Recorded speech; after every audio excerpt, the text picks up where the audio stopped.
Сегодня, когда мы прилагаем усилия для того, чтобы формировать инфраструктуру города, да, обновлять инфраструктуру города, модернизировать, мы, конечно же, ориентируемся не только на внешние инвестиции.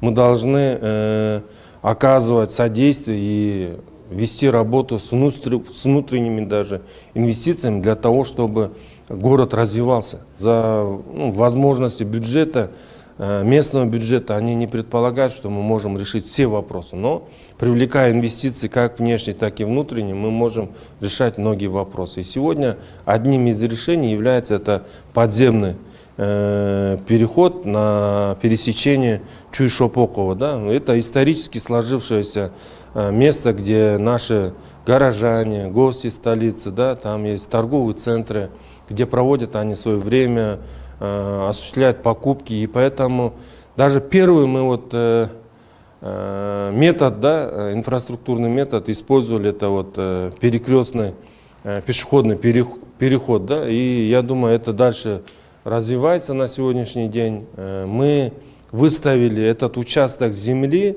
даже подземный переход, мы выставили на аукцион. Если первоначальная цена была около 2 миллионов сомов, то в процессе аукциона, торгов, оно вышло до суммы 7 миллионов 800 тысяч, то есть более 7 миллионов.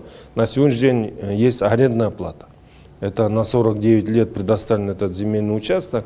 И, конечно же, будут инвестиции в пределах 2 миллиардов сомов.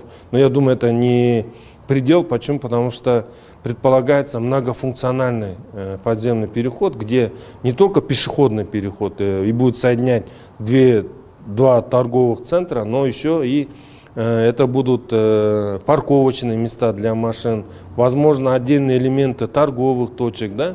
И, конечно, надземные тоже будут изменения инфраструктурные, но в целом это будет один большой многофункциональный комплекс, который продлится до улицы Советской и будет соединять два пешеходных перехода. Я думаю, это будет один из таких показательных примеров. Мы последние 30 лет мы не строили пешеходных переходов подземных, и это будет первый прецедент и первая практика. Да? Я думаю, в последующем уже на основе этого мы можем решать другие вопросы.